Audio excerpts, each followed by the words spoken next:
19h45 à la télévision Labari. Messieurs, dames, bonsoir et bienvenue à cette nouvelle session d'information du mardi 14 janvier 2020. L'actualité, c'est sans nul doute cette rencontre de Pau hier 13 janvier où les 5 présidents du G5 Sahel autour du président français Emmanuel Macron ont décidé de légitimer la présence de la base militaire française dans le Sahel.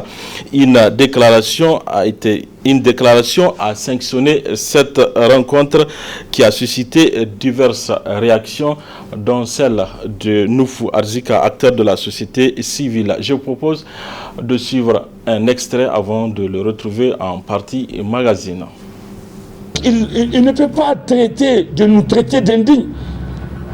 Parce que nous avons dit en tant qu'Africains, en tant que Sahéliens, en tant que Nigériens, nous ne comprenons pas et nous n'acceptons pas la présence des faux amis, des amis qui font double jeu, des hypocrites, qui sont en même temps nos amis et les amis de nos ennemis. Comment cela peut être justifié? Mais se prend pour qui? Pour croire que nous n'avons pas de lucidité d'analyse. Nous n'avons pas de capacité d'analyse par nous-mêmes et pour nous-mêmes. Et alors qu'il s'agit bien de notre pays. Il s'agit bien de notre espace. Il s'agit bien de nos peuples et de nos compatriotes qui sont en train d'être victimes. Qu'ils viennent à dire que nos actions que nous sommes en train de mener pour leur demander, leur exiger des explications sur leur présence et l'ambiguïté que représente leur comportement ici, jusqu'aux derniers événements qui nous ont profondément attristés et endeuillés au Niger. La dernière attaque de Jinagadar, ils ont joué un rôle négatif. Leurs armes, les armes de Berkane ont tiré sur nos forces, sur nos militaires. C'est eux qui ont rendu cette hécatombe-là. C'est eux qui l'ont fait. Et alors, donc, ils veulent qu'on se taise, qu'on ne dise plus rien, et qu'ils pensent qu'ils vont trouver quelqu'un qui va aller avec eux prendre un engagement de venir ici et faire taire tous les Africains. Vous avez bien vu que même à Pau, on a été capable d'être là-bas à travers nos compatriotes, nos confrères, nos concitoyens, nos compatriotes africains. Ils se sont mobilisés pour aller jusqu'à leur hôtel où ils ont fait leur réunion pour leur dire ce que nous pensons de leur manœuvre, de leur manigance et notre résolution et notre engagement à continuer notre combat jusqu'à les bouter hors de notre champ. Parce que nous sommes convaincus qu'ils ne sont pas là sincèrement pour nous. Ils sont là pour leur agenda. Ils sont là pour leur agenda et tout le monde a eu l'information désormais qu'ils sont de connivence. Rendez-vous donc en partie magazine pour suivre l'intégralité de cette réaction de Noufou Arzika. Et toujours par rapport à cette rencontre de Pau des chefs d'État du G5 Sahel autour du président Emmanuel Macron pour parler de la situation sécuritaire qui du reste est préoccupante dans le Sahel. Je vous propose de suivre ce commentaire signé par Ali Sissi Ibrahim. Le Niger est un grand pays, tout comme les autres pays qui composent actuellement le G5 Sahel. Cependant, l'heure est grave dans la zone du Sahel dite aux 3 frontières. En effet, du Mali en passant par le Burkina Faso pour aboutir au Niger, la situation sécuritaire s'est considérablement dégradée.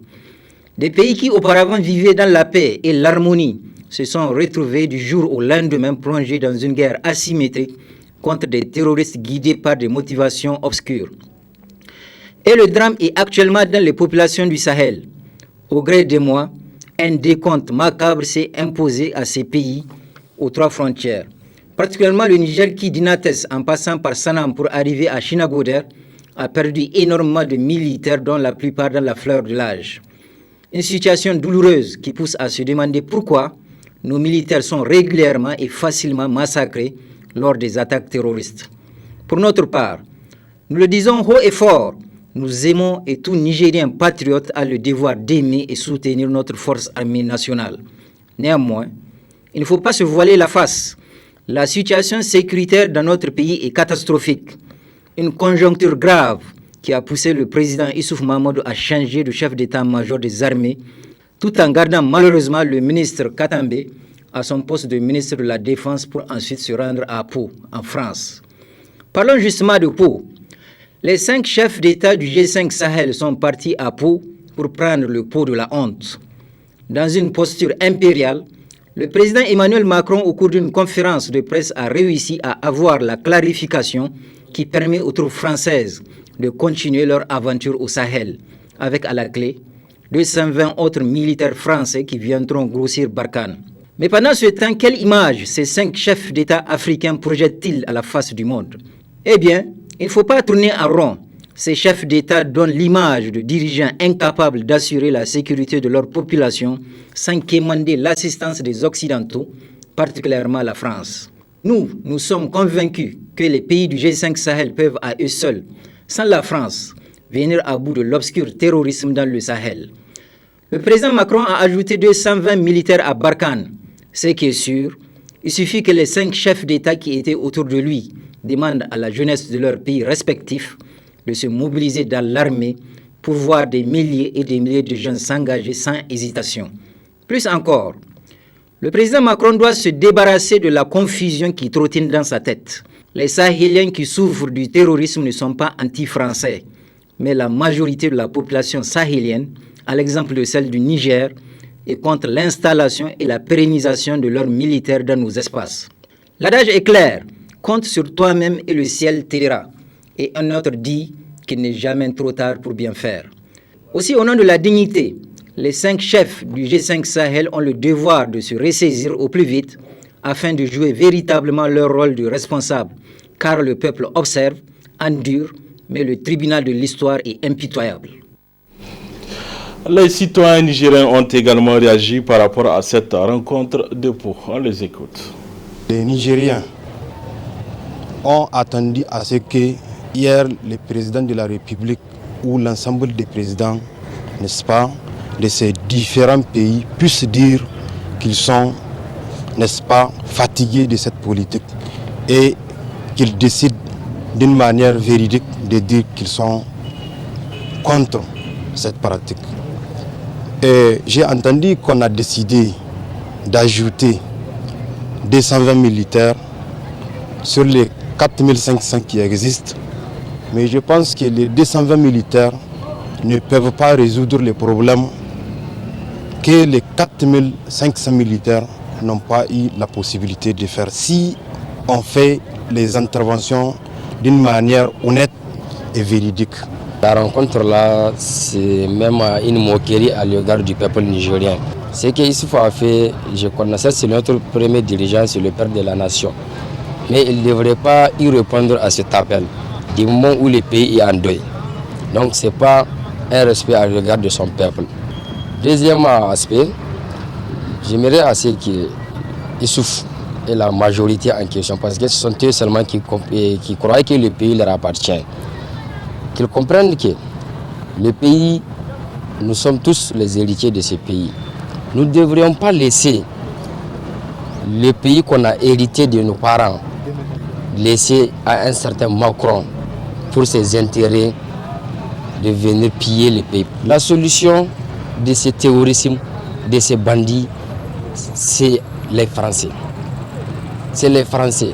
Si on veut avoir une stabilité dans notre pays, il va falloir qu'on sache qu'on les fait quitter de nos territoires. L'armée nigérienne que nous connaissons, l'armée nigérienne que tout le monde sait, le monde entier en sait, que vraiment c'est une armée vaillante, c'est une armée qui est là pour défendre vaille que vaille et les intérêts nationaux. À l'époque où les armées françaises ou disons les armées de nos alliés ne sont pas là, par exemple, je me souviens lors de la rébellion, l'armée nigérienne avait pris ses responsabilités et pour décanter ce problème. La politique du gouvernement de la 7e République, donc vraiment la question sécuritaire, moi je dis, il n'y a personne étant de l'extérieur qui va venir sécuriser notre pays. Il faut que le président de la République, chef suprême des armées, revient au meilleur sentiment pour défendre la nation. Parce qu'aujourd'hui, ça c'est une affaire politique. Aujourd'hui, quand vous prenez, il y a beaucoup des officiers, ils sont ici à Niamey, entassés, qui ne savent même pas ce qui se passe sur le terrain. Et aujourd'hui, les véritables militaires, c'est celui-là qui est sur le terrain, qui s'affronte le terrain, qui est avec les soldats. Mais aujourd'hui, dès que tu deviens un officier supérieur, un commandant, un lieutenant-colonel, un colonel-major, un général de division, etc., tu es là à Niamey au bureau. Ce n'est que le contre-rendu. Or, la véritable armée doit répondre sur le terrain. Et aujourd'hui, quand vous prenez à référence l'armée tchadienne, c'est des militants qui ont le moral. Après la guerre, on fait la récompense, on fait grader. Tu vas avoir un commandant, chauffeur, un commandant tireur en train de tirer la 14-5 ou bien donc la 17. Mais au Niger, dès que tu deviens même un officier subalterne, qui cherche à accrocher avec les policiers. Il faut un nombre important aussi en termes de qualité. Aujourd'hui, quand vous prenez la défense mérite un militaire qui a une histoire, on amène des hommes qui ne maîtrisent pas le terrain. La situation sécuritaire née des attaques meurtrières au Niger suscite des vives réactions au sein de la population et des différentes couches socio-professionnelles. C'est le cas de la Commission nationale des droits humains CNDH qui a condamné les attaques terroristes avant d'exiger la mise en place d'une commission d'enquête indépendante pour faire la lumière sur les massacres d'Inates et de Chinagoder. Le résumé avec Hassan Saleh Mustafa. Dans son communiqué de presse, la Commission nationale des droits humains CNDH dit apprendre avec amertume les attaques criminelles et lâches perpétrées à l'encontre des éléments de forces de défense et de sécurité par des groupes terroristes le jeudi 9 janvier 2020 sur le poste avancé de Chinagodor qui a fait 89 morts dans le rang de l'armée nigérienne. Cette attaque est intervenue dans un moment où le peuple nigérien n'a même pas fini de pleurer ses vaillants fils tombés sur le champ d'honneur récemment à Inates et à Sanam.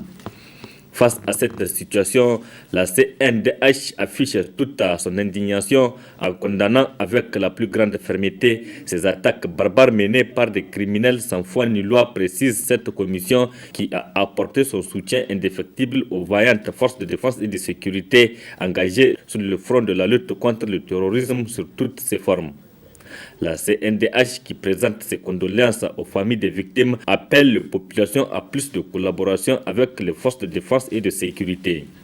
Ainsi, au vu de l'hécatombe de Chinagodor, la CNDH s'interroge sur la sincérité de la collaboration militaire des pays alliés lorsque des terroristes à pied ou à moto circulent allègrement au vu et au su de drones, indique cette commission qui en appelle à un sursaut national des fils et des filles du Niger pour une mobilisation générale sans faille afin de faire face à toute velléité de déstabilisation du pays d'où qu'elle vienne. La CNDH exhorte aussi le gouvernement à mettre davantage de moyens adéquats à la disposition des forces de défense et de sécurité pour accomplir efficacement leur mission. Demande également au gouvernement de mettre en place une commission d'enquête indépendante pour faire la lumière sur les massacres d'Inates et de Chinagodor. Pour toutes ces raisons et au nom des principes cardinaux de protection des droits de l'homme et du peuple, la Commission nationale des droits humains CNDH fustige et condamne une fois de plus les atteintes graves aux droits humains survenues au Niger. Au vu de la situation sécuritaire toujours du pays, le président de la République, Issoufou Mahamadou, a décidé d'apporter un changement à la tête des forces armées. À cet effet, nous avons tendu le micro à quelques citoyens. On les écoute. Je pense que le gouvernement est en train d'essayer de trouver des solutions en fait, par rapport à tout ce qui est en train de se passer malheureusement. Et j'espère qu'il va apporter les solutions idoines pour vraiment essayer de mettre fin à cette situation qui nous peine tous. Imaginez-vous toutes ces victimes, ces morts en fait, que nous sommes en train d'enterrer en fait, presque chaque mois maintenant. Pour 2020, imaginez, on a une centaine de morts.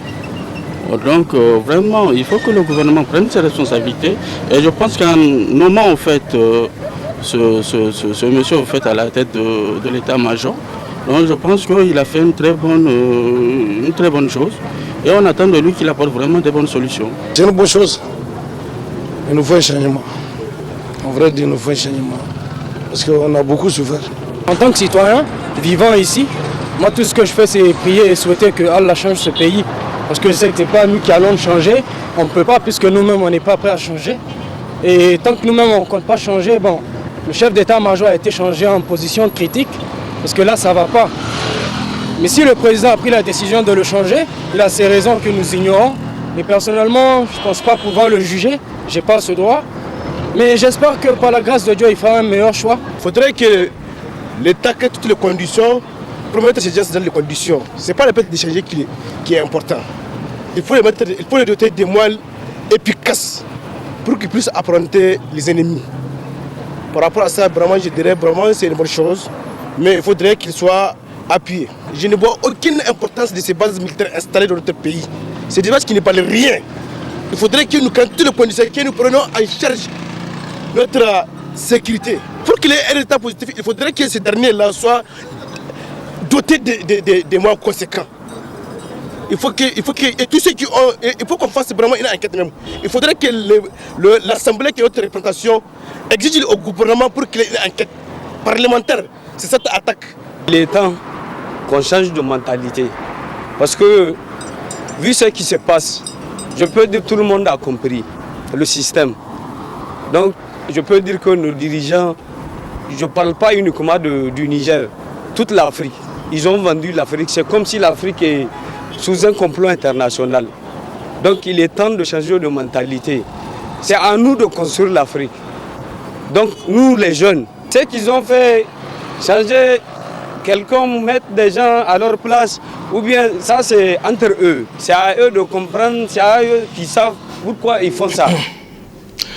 Du sport dans cette édition football, le MENA quittera demain Niamey pour une série de matchs amicaux internationaux. Des matchs qui s'inscrivent dans le cadre des préparatifs de la participation du Niger aux phases finales du Tchad prévues en avril prochain au Cameroun. Sadou Doumi, Ibrahim Tikiri. En préparation pour les phases finales du championnat d'Afrique des Nations CHAN prévu en avril prochain au Cameroun, le MENA A' disputera 5 matchs amicaux à l'extérieur. Une occasion en or pour le coach Haroun Abdullah de peaufiner sa préparation conformément à son programme transmis aux dirigeants de la FENIFOOT. C'est un programme par étapes. Pour chaque mois, il y a une phase de préparation qu'on a initiée. Là, c'est une aubaine, on avait prévu une période de compétition. Je pense que là, elle est garnie. Et là, on va partir pour une série de 5 matchs amicaux dans 3 pays différents. Je pense que ce serait une très bonne chose pour le groupe. On espère qu'ils ne seront pas trop chargés parce qu'ils viennent de finir quand même une phase aller. Je pense qu'on a le groupe assez élargi pour faire tourner sur les matchs et ça va nous permettre de voir tout un chacun véritablement à l'épreuve avant déjà de se rapprocher de la date de ces phases finales. 2 matchs amicaux au tournoi international de football de RD Congo, un match contre les éperviers du Togo, 2 matchs contre les étalons A' du Burkina Faso, 5 affiches à l'extérieur pour le MENA A', à la grande satisfaction du staff technique et des joueurs. Chez nous, dans notre tête, il n'y a pas de pression. On essaie de défendre le couleur nationale parce que c'est notre devoir, c'est notre travail. Donc, Inch'Allah, on compte aller faire du mieux comme d'habitude, comme on a fait à la Côte d'Ivoire pour la qualification. Donc, on va essayer d'aller titiller les autres aussi pour voir. Le championnat d'Afrique des Nations CHAN prévu en avril prochain au Cameroun, le MENA national, après avoir éliminé la Côte d'Ivoire, mise gros pour une place sur le podium au pays de Etofis. Vous savez, en sport, on n'a pas un effectif fixe parce qu'en sport, il y a des risques, il y a des hauts et des bas. La contre-performance, ça peut venir à tout moment. Donc nous, ce que nous souhaiterons, c'est d'avoir tout le monde et au meilleur de leur forme. Le 4 avril, le jour du démarrage du CHAN, c'est notre espoir. Mais ça passe par des matchs à jouer en club, ça passe par des préparations en club que forcément nous ne gérons pas. Mais je pense que et aussi des matchs de championnat. Donc c'est tout ça qui va rentrer en compte pour arrêter de façon définitive la liste. Moi, je pense que la CAF même nous a donné 80 jours pour fournir cette liste-là. Je pense qu'on n'est pas à ce stade. Pour le moment, on est en préparation avec un groupe qu'on regarde avec lequel on travaille sur des choses bien données. Et je pense que ce groupe va mériter la confiance qu'on a portée en eux et aller nous amener au bout véritablement de notre objectif qui est d'arriver pile le 4 au Cameroun dans la meilleure forme possible. Il faut aller dans une compétition avec l'esprit d'aller au bout. Bon, maintenant, ça dépendra de beaucoup de facteurs. D'abord, la préparation. Et je pense que là, on est sur la bonne voie. J'espère qu'on va la continuer jusqu'en avril. En arrachant ces matchs amicaux internationaux au MENA A prime, les dirigeants de la Fédération nigérienne de football sont conscients qu'une bonne participation à une compétition passe par une bonne préparation.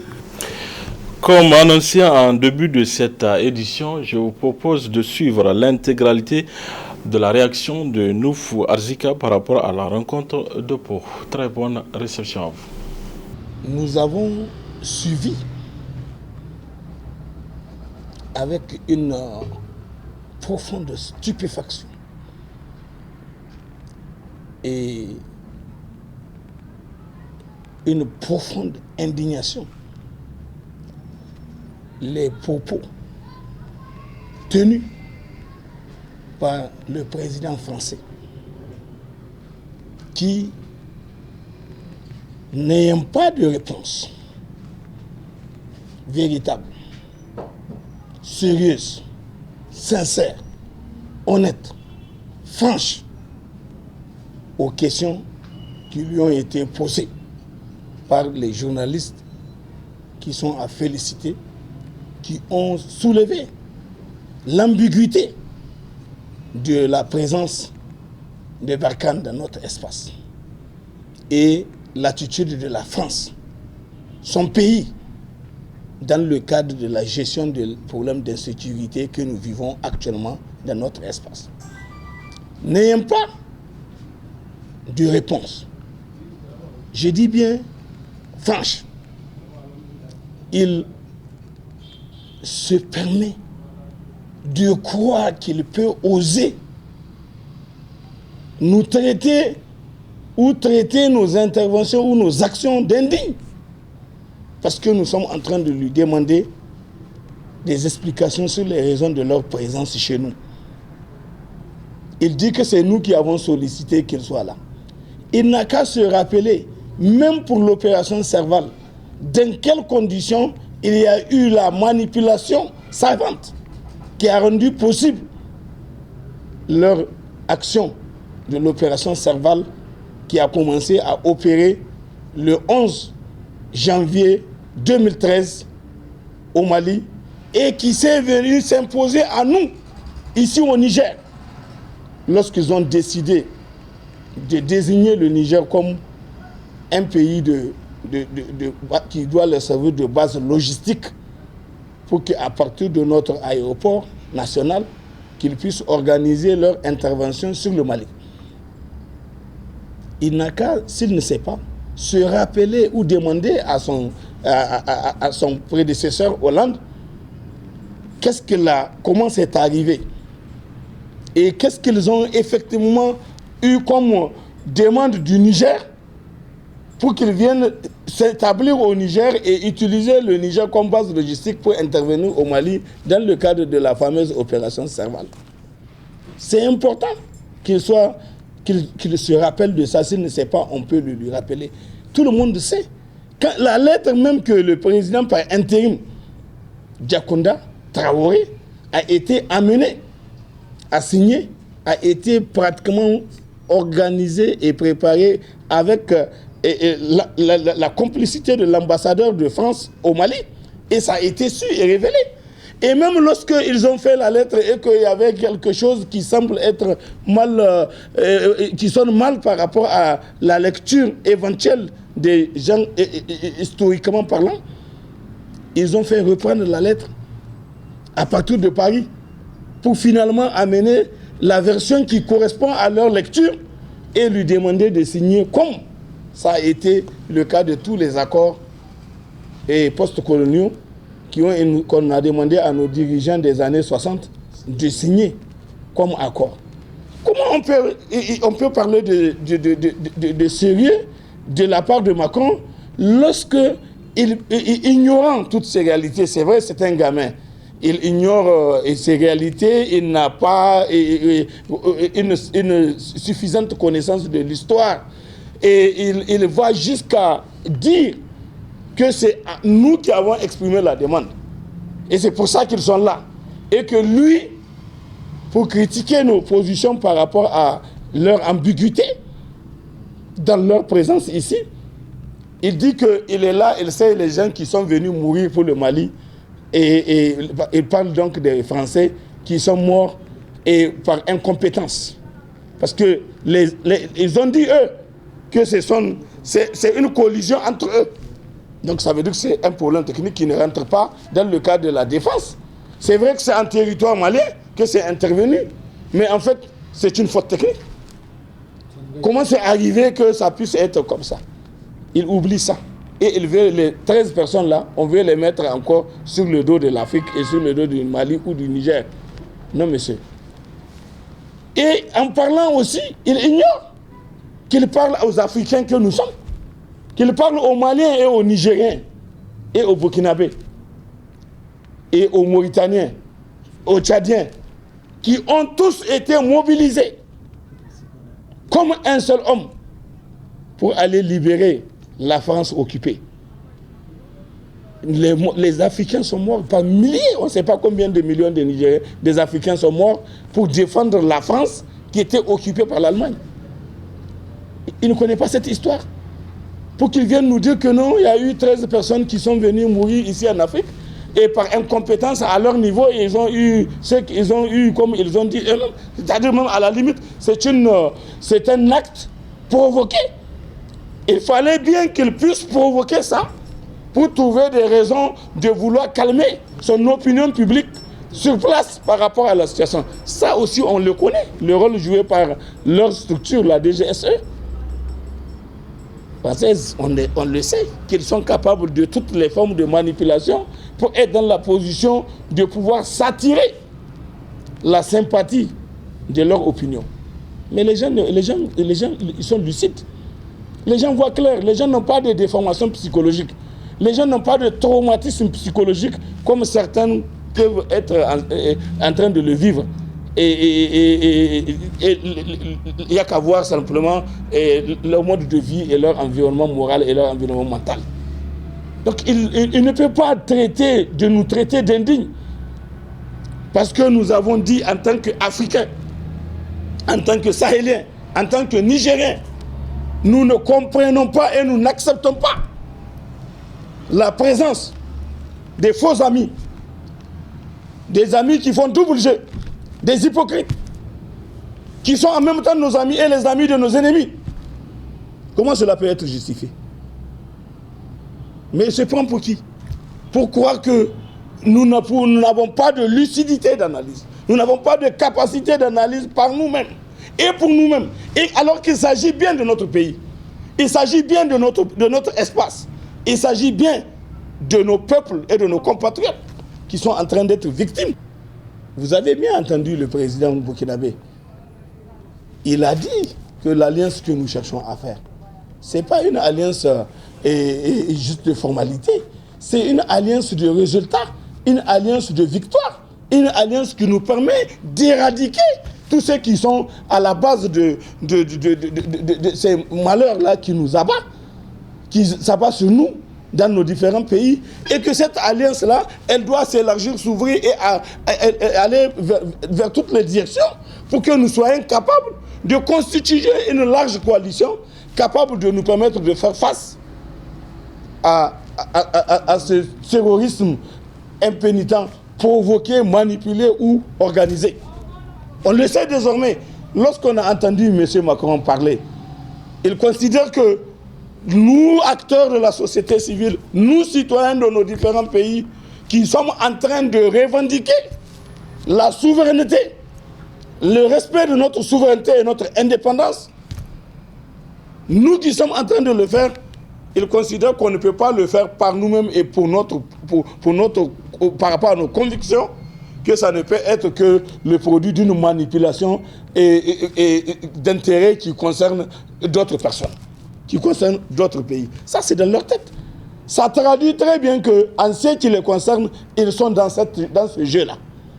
Ils sont dans ce jeu de manipulation, dans ce jeu de mercenariat, dans ce jeu qui constitue des formules par eux de provocation pour être dans la position de se maintenir chez nous avec l'agenda caché qu'ils ne veulent pas avouer. Pourquoi? Aujourd'hui, ils sont là, ils disent qu'ils sont venus juste pour nous aider, que c'est des Samaritains, que la France est philanthropique. Donc, il remet en cause les propos du général de Gaulle, qui l'a dit clairement, et avant lui, longtemps avant lui, que la France n'a pas d'amis, elle n'a que des intérêts, malgré le fait que les Africains que nous sommes avons été capables du sacrifice consenti ou volontaire ou imposé. On s'est retrouvés en termes de chair à canon face à leurs agresseurs de l'époque, sous la conduite de Hitler. La France était occupée, la France était en débandade, le régime tout était en débandade. Le régime de Vichy avait déjà s'est aplati. Il est prêt à devenir même une sorte de département allemand. Avant qu'il n'y ait eu toute cette volonté et tous ces sacrifices consentis par les Africains que nous sommes pour qu'on puisse rendre finalement à l'honneur et à la France son honneur, c'est-à-dire la réhabilitation de la France et la reconstitution de la France. Et c'est à nous aujourd'hui, Africains, que Macron va parler comme ça. C'est à nous qu'il va parler comme ça. Déjà avant lui, son grand frère a parlé comme ça, ou je ne sais pas quoi, il peut lui représenter, comment on appelle ça, Sarkozy, qui avait estimé qu'on n'est pas rentré suffisamment dans l'histoire, alors qu'avant que son père ne vienne en France de la Hongrie et de sa Hongrie natale en 1949, les Africains que nous sommes ont déjà été pour libérer la France. Ils ont joué un rôle dans la libération de la France. Et c'est après ça que son père est venu sur le territoire français et a rencontré sa mère pour l'épouser et être dans la position de la voir en 1952. Donc, on ne peut pas oublier ça et lui nous dire ça, alors que nous connaissons cette histoire-là. On connaît l'histoire. Nous, on n'est pas tombé du ciel. Et on connaît aussi nos racines. Et on sait qui aujourd'hui dépend de qui. Donc, qu'ils viennent à dire que nos actions que nous sommes en train de mener pour leur demander, leur exiger des explications sur leur présence et l'ambiguïté que représente leur comportement ici, jusqu'aux derniers événements qui nous ont profondément attristés et endeuillés au Niger. La dernière attaque de Jinagador, ils ont joué un rôle négatif. Leurs armes, les armes de Barkhane ont tiré sur nos forces, sur nos militaires. C'est eux qui ont rendu cette hécatombe-là. C'est eux qui l'ont fait. Et alors, donc, ils veulent qu'on se taise, qu'on ne dise plus rien, et qu'ils pensent qu'ils vont trouver quelqu'un qui va aller avec eux prendre un engagement de venir ici et faire taire tous les Africains. Vous avez bien vu que même à Pau, on a été capable d'être là-bas à travers nos compatriotes, nos confrères, nos concitoyens, nos compatriotes africains. Ils se sont mobilisés pour aller jusqu'à leur hôtel où ils ont fait leur réunion pour leur dire ce que nous pensons de leurs manœuvres, de leur manigance et notre résolution et notre engagement à continuer notre combat jusqu'à les bouter hors de notre champ. Parce que nous sommes convaincus qu'ils ne sont pas là sincèrement pour nous. Ils sont là pour leur agenda. Ils sont là pour leur agenda. Et tout le monde a eu l'information désormais qu'ils sont de connivence. Il y a quelque chose de fondamental qu'il faut retenir. Dans les propos tenus par M. Macron à l'occasion de cette rencontre-là, M. Macron a osé dire qu'il y a d'autres qui veulent arracher leur contrôle sur le territoire africain et qu'ils veulent venir s'imposer. Et peut-être que c'est pour ces nouvelles forces d'occupation ou ces nouveaux pays de conquête que nous sommes en train de travailler pour dénoncer leur attitude et dénoncer leur présence sur notre sol avec double jeu. Est-ce qu'aujourd'hui on a besoin de faire un dessin pour savoir que la situation de Kidal, les rapports de la France avec le MLA, nulle part on en a parlé dans leur fameux communiqué fantoche qu'ils ont fait. Et on a voulu trimballer les gens sur la situation en Libye et faire comprendre que c'est comme si c'est la situation, il faut divertir les gens, désorienter les gens, désorganiser la pensée des gens pour les amener à se reporter sur la Libye, alors que le problème pour nous en ce qui concerne le Niger, le problème il est au niveau de la bande contrôlée par le SEMA. Et la coordination de la mouvement armé de l'Azawad, plus tous les djihadistes qui sont avec eux, ils sont dans le même esprit, ils travaillent ensemble et la France est avec eux.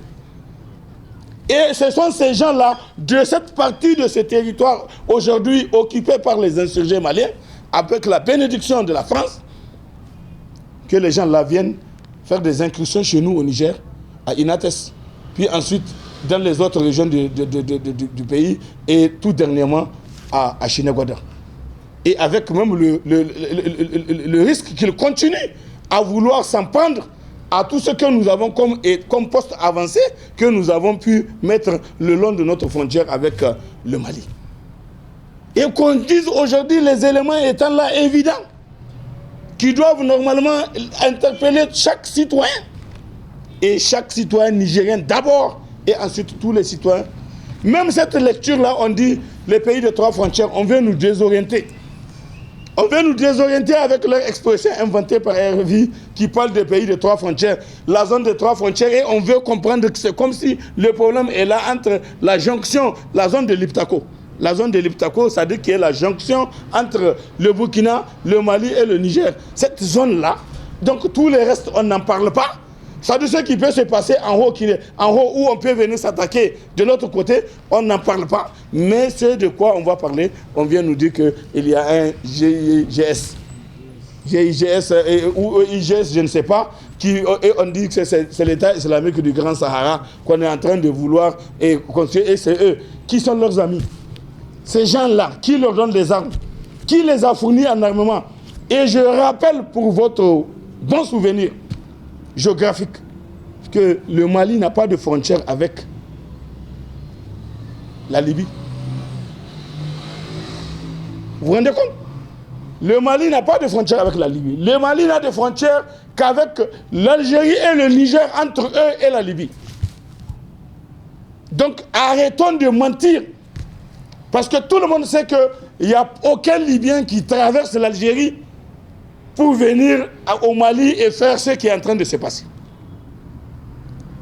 Et ils ne sont pas passés par le Niger, sinon on l'aurait su et on aurait eu l'information qu'il y a des colonnes de gens qui quittent la Syrie, qui traversent alors l'Égypte et le Soudan pour maintenant arriver et traverser le Niger et continuer sur la zone indiquée. Non, monsieur, c'est faux. C'est des histoires. S'il y a des Syriens qui sont arrivés, ça veut dire qu'il y a eu des avions dans lesquels les gens les ont transportés pour les amener là-bas, pour les acheminer dans ce territoire-là. Donc, qui les a fait? Qui les a pris? C'est quel avion qui les a déposés? C'est quel avion qui les a transportés, qui a transporté ces djihadistes-là de la Syrie au nom de l'État islamique et qu'ils ont soutenu et aidé à mettre en place, parce qu'ils devaient être contre Kadhafi, puis ensuite ils devaient être contre Bachir de la Syrie. Donc, il faut qu'on soit logique. Je vais vous dire la chose suivante pour terminer ce truc-là. La réunion là, c'est la montagne qui a accouché d'une souris, et avant même on le sait. La seule chose qu'il a voulu, c'est d'organiser cette réunion pour se donner bonne conscience et considérer qu'il a pu amener les chefs d'État qui sont venus autour de lui pour renouveler, soi-disant, leur besoin de la présence de plus de Barkhane et non moins de Barkhane, comme le président nigérien Issoufou a malheureusement dit ça, et dans les conditions où il était venu à le dire, de manière assez triste. Plus de Barkhane, oui, si c'était positif pour notre espace, s'il n'y a pas d'ambiguïté par rapport à Barkhane, si le comportement de Barkhane n'est pas ambigu, oui, plus de Barkhane, si on constate que la présence de Barkhane nous aide à régler des problèmes. Mais non, monsieur. Pas du tout de Barkhane, parce que Barkhane ne sert à rien pour nous. C'est ça notre démarche, c'est ça notre position, c'est ça notre combat. Et nous allons continuer à combattre ça. Et Inch'Allah, on aura le dessus sur tous ces pantins-là qui sont venus à s'organiser pour être dans la position d'aller croire qu'ils peuvent décider comme ça et que nous allons nous aplatir. C'est fini ce temps-là. C'est révolu. C'est terminé. Ce temps du passé où il suffit d'un petit mot et ça fait trembler tout le monde et ça arrête la machine de s'organiser. Non, c'est fini. Et les uns et les autres doivent se le dire. Les Nigériens qui ont eu le temps de vivre ces derniers temps, les événements là, dramatiques que nous avons été amenés à vivre dans les conditions qu'on les a vécues, et les gens savent la vérité par rapport à tout ce qui a pu se passer, doivent être capables de savoir se donner les moyens. Je dis bien savoir se donner les moyens en tant que citoyen de faire en sorte qu'on puisse imposer, je dis bien imposer, une ligne de conduite digne de notre peuple, digne de notre nation et plus généralement digne de notre espace et sahélo-saharien, parce que tous les autres pays, vous avez vu, les gens sont même debout. Vous avez vu même hier la mobilisation au Mali. Comment les gens ont été capables de se mobiliser au Mali. Comment les gens ont été capables de se mobiliser au Burkina. Comment les gens ont été capables de se mobiliser ailleurs. Nous ne devons pas être en reste. Nous devons être capables de nous donner les moyens de cette grande mobilisation maousse et de cette dénonciation répétitive qui dérange Macron parce qu'il considère que ça lui fait ressentir qu'il y a une sorte de sentiment anti-français. Nous ne sommes pas contre la France et le peuple français, mais nous sommes contre la politique des gouvernants français en Afrique et chez nous. Nous sommes contre la présence des forces d'occupation chez nous. Il a décidé d'augmenter. Mais pour quel objectif? Mais demandez-vous. C'est quoi ces 200, comment on appelle ça? C'est pour quel objectif? Mais demandez-vous. Mais écoute, déjà avec 4 000 et quelques, et 13 000 autres, parce que la France a saboté l'action de la communauté internationale chez nous. La MINUSMA n'a pas pu être opérationnelle au Mali. La France l'a ligoté. La MINUSMA a fonctionné au rythme de la volonté de la France et de la volonté de Barkhane, qui, elle, est tirée par le fil à son nez par la France, par les autorités françaises. On a vu le commandement opérationnel, il est basé à Paris, à l'Élysée. Je vous dis. Parce que du temps où il y a eu l'opération Serval, c'était basé toujours à l'Élysée, et on a vu la publicité que le gouvernement de Hollande a été obligé de faire pour contenter les Français, le peuple français, et leur expliquer ce qu'ils ont été amenés à faire. Et ils ont même fait un film documentaire, où ils ont montré que malgré qu'ils ont pu mobiliser les gens pour aller faire cette conquête de vision économique du futur, ils n'ont pas perdu beaucoup de gens. Et ils ont montré que c'était une guerre éclair et que c'est eux seulement qui ont eu le dessus. Ils n'ont perdu pratiquement personne. C'est ça qu'ils ont dit.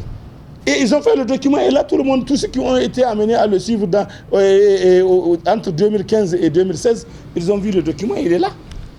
Vous tapez sur le YouTube aujourd'hui, vous allez le voir.